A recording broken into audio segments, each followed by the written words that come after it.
तो ये पर्वत कहीं नहीं जाते, लेकिन हरिद्वार में जब कथा हुई तो ये पर्वत भी कथा सुनने के लिए आए। नगादयो ययुस्तत्र देव गंधर्व दानवाह, देवता आए, गंधर्व आए कथा सुनने के लिए, सब आए।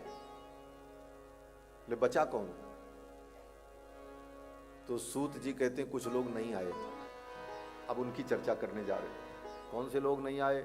अरे 18 पुराण आ गए, वो 17 पुराण आ गए, चारों वेद आ गए, स्मृतियां आ गई, धर्मशास्त्र आ गए, ऋषि मुनि आए। और ऋषि मुनि भी अकेले नहीं आए, सहपुत्र शिष्याः, अपने पुत्र को लाए, शिष्य को लाए, पत्नी को लेकर के आए। स्वस्त्री भितायुत रति प्रणयेन युक्ताः, उनकी पत्नियां आई कथा सुनने, देवियां आई, नदियां आ गई, पर्वत आ गए, क्षेत्र आ गए। क्षेत्राणि च दिशः सर्वा, क्षेत्र आए, दिशाएं आई, पूरब पश्चिम उत्तर दक्षिण नैऋत्य आग्नेय वायव्य ईशान ऊर्ध्व अधः, 10 दिशाएं आ गई कथा सुनने के लिए। क्षेत्राणि, भारत के क्या पृथ्वी के जितने पवित्र क्षेत्र हैं, कुरुक्षेत्र, वराह क्षेत्र, ये सब क्षेत्र कथा सुनने आए। वन आए कथा सुनने के लिए। सूत जी कहते हैं कि जितने वन थे, क्षेत्राण च दिशः सर्वा दंडकारण्य, दंडकारण्य, अर्बुदारण्य, वेदारण्य, ब्रह्मारण्य, ये भारत के पवित्र पवित्र जंगल जो हैं, ये भी देवरूप हैं। ये सब कथा सुनने। अब कौन बचा? तो सूत जी कहते हैं कुछ ऐसे लोग बच गए जो कथा सुनने नहीं आए। वो कौन थे? बोले अब उनका नाम मत लो। क्यों नाम मत लो? बोले बड़े अभिमानी थे। अभिमानी व्यक्ति कथा सुनने नहीं जा पाता, सोचते रहता कहां जाएंगे, बैठेंगे, क्या व्यवस्था होगी, पता नहीं, सम्मान मिलेगा कि नहीं मिलेगा, हमको तो कोई जानता ही नहीं, और वो तो ज्यादा महत्व देंगे नहीं, तो फिर क्यों जाएं। आदमी महत्व के लिए परेशान है।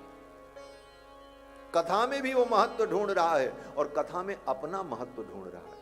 कथा में अपना महत्व मत ढूंढो, कथा में तो भगवान का महत्व ढूंढो। इसमें भगवान का कितना महत्व, तुम्हारा क्या महत्व है, तुम अपने महत्व के लिए परेशान मत हो।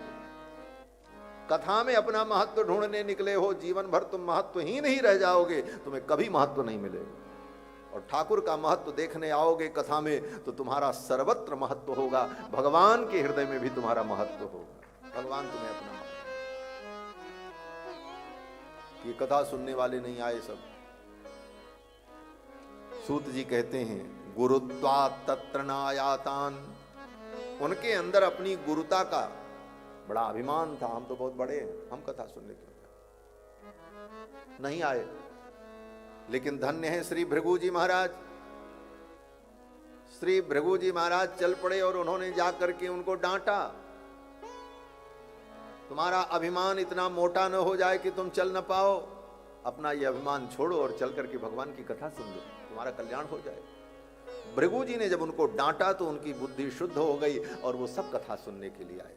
भृगु संबोध्य चानयत, सूत जी कहते हैं भृगु जी ने उनको संबोधित किया और उनको लेकर के आए, बोले चलो कथा सुनो। ये भी एक अच्छा काम है। अगर कोई महत्व के कारण, अभिमान के कारण कथा सुनने नहीं आ रहा है, तो अगर आपसे बन पड़े तो उसको समझा करके, पुचकार करके, डांट करके किसी भी प्रकार कथा में लाओ, उसका भी कल्याण हो जाए। भृगु जी ले आए, चलो भृगु जी लेकर के आए।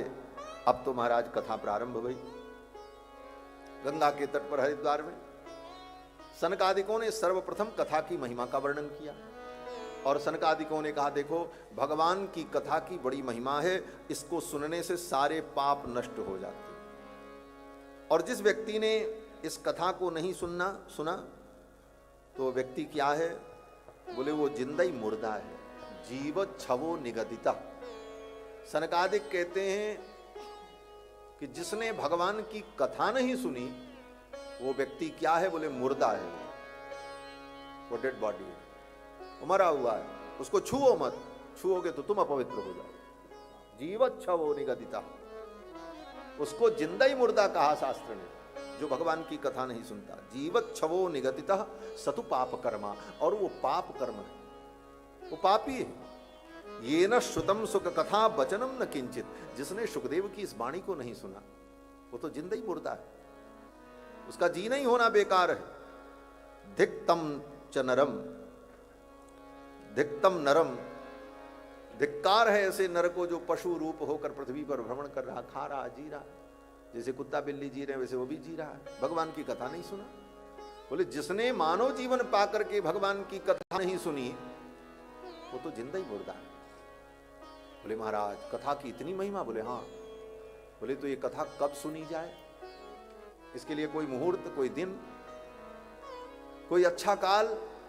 क्योंकि हर काम के लिए मुहूर्त देखना पड़ता है। अच्छे दिन में ये काम करो, दिन अच्छे आ जाए तो ये काम करो। तो कथा के लिए भी कोई अच्छा दिन हो, अच्छा मुहूर्त हो? बोले नहीं, भगवान की कथा के लिए तो सबसे अच्छा मुहूर्त यही है कि जब तुम्हें मिल जाए तभी सुन लो। मुहूर्त के चक्कर में नहीं पड़ना। सनकादिक कहते हैं दिनानाम नियमो नास्ति सर्वदा श्रवणम मतम। भगवान की कथा सुनने के लिए दिन का कोई नियम नहीं है, किस दिन सुने, किस महीने में सुने, जब मन करे तब सुनो। जब आपकी सुविधा बन जाए तभी सुनो, बार बार सुनो। भगवान की कथा सुनने के लिए कोई मुहूर्त नहीं होता। लोग कहते हैं महाराज अभी गुरु अस्त हैं, तो अभी शुक्र अस्त हैं, तो अभी तो चातुर्मास से चल रहा है, अभी सूर्य दक्षिणायन है, अभी तो खरमास है, कैसे कथा होगी? बोले कथा 12 महीने और 24 घंटे, जब चाहो तब कथा होती। भगवान की कथा के लिए कोई मुहूर्त नहीं। दिनानाम नियमो नास्ति सर्वदा श्रवणम मतम। व्यास जी कहते हैं सर्वदा श्रवणम, सदा सुनो। और ये ऐसा विधान क्यों है? बोले इसलिए कि जीवन का कोई ठिकाना नहीं है। आप मुहूर्त देखने बैठो कि हम 5 महीने बाद कथा सुनेंगे, 10 महीने बाद सुनेंगे, और बीचे में कहीं टपक गए तब क्या होगा? तब तो कथा धरी रह जाएगी। इसलिए अच्छे काम के लिए, भगवान की कथा के लिए विलंब नहीं करना, जितना जल्दी हो। दिन के चक्कर में पड़ना ही नहीं, जब अनुकूल हो जाए कथा सुनना। और भगवान की शरण में जाने के लिए कोई मुहूर्त होता ही नहीं। गोस्वामी तुलसीदास जी कहते हैं कि राम की शरण जाय साइत सुदिन न हेरिए। भगवान की शरण में जाने के लिए साइत और सुदिन देखने की जरूरत नहीं है। जिस दिन आप जाओ वही सुंदर दिन है।